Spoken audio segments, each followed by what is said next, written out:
Well, enough talking about it. Let's go and build a boat.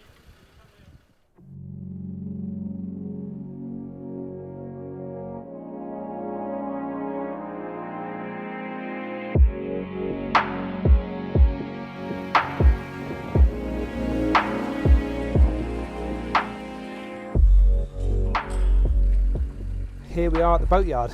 It's December 2019, and as you can see, the guys have their work cut out for them, moving boats around and making some space in the shed for me to start work on my project.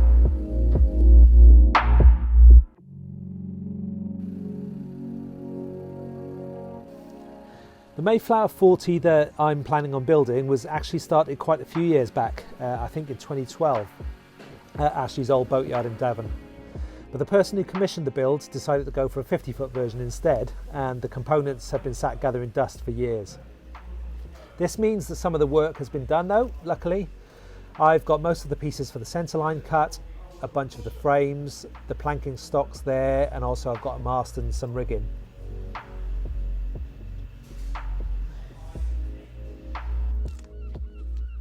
The first job I need to tackle is to clean up the layers of dust and grime from the frames so I can see the markings, and also check how much the oak has shrunk over the years.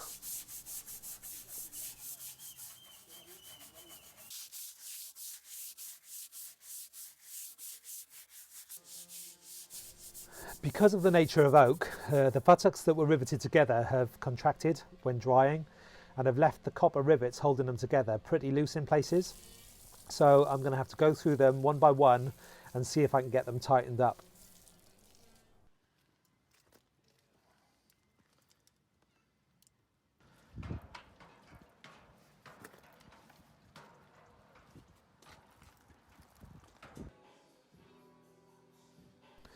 Well, that's the first couple cleaned up.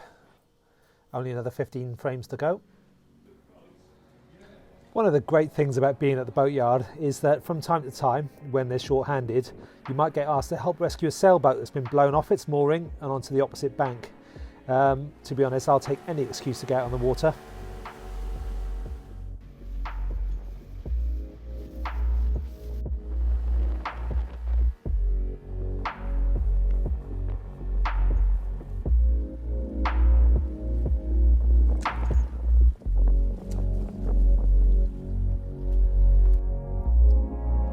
Job done. Boat's not in too bad shape. Time to head back to the boatyard.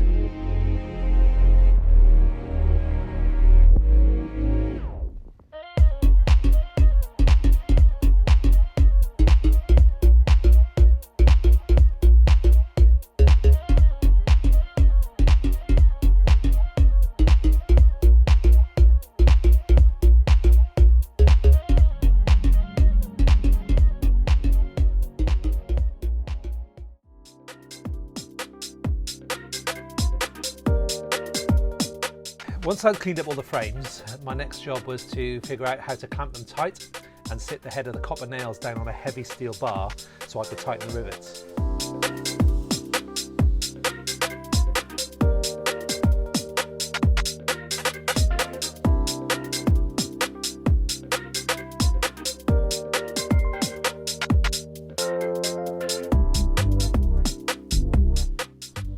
The frame needs to sit absolutely flush on the steel, so when I'm working the copper nail, it doesn't get forced out the other side and stays nice and tight in the frame.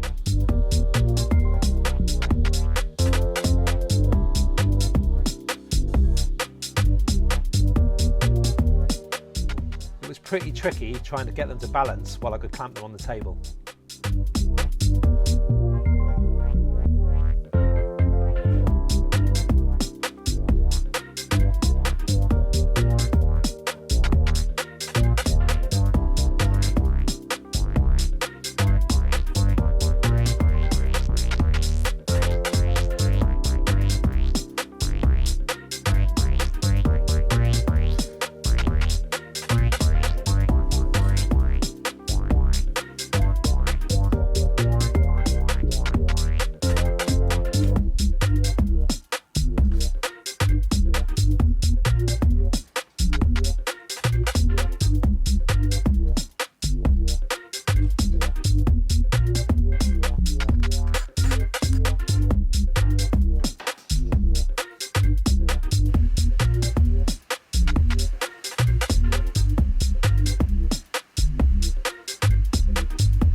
oscillating multi-tool did a decent job trimming down the copper nails, but I was surprised how long it took to cut through the copper and also how many blades I got through.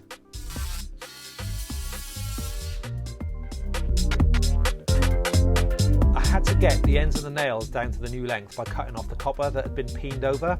Once this was done, I could use a rove punch to push the copper rove down against the frame. Then, using a ball peen hammer, I could mushroom the end of the nail over the rove, creating the shorter rivet.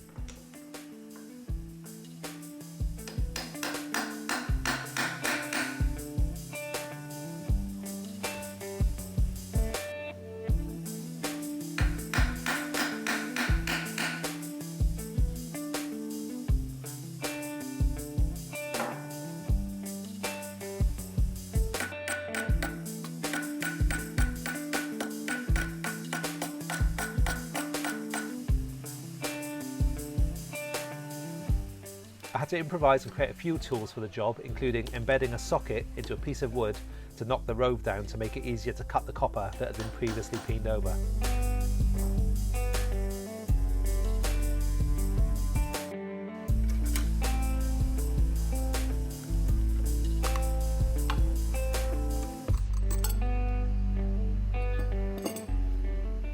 For some of the rivets, there wasn't much excess copper to work with, so I had to use a rotary tool and a tiny grinding disc to cut off the end without losing any length to create the new rivet.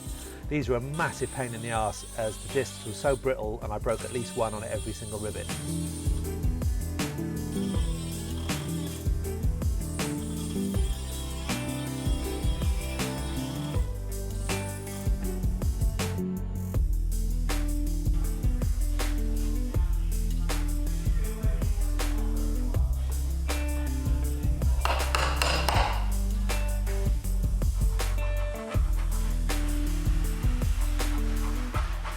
It was really great to have my brother Darren down for a few days to help out. It's always nice to have an extra pair of hands to help and someone to help film too.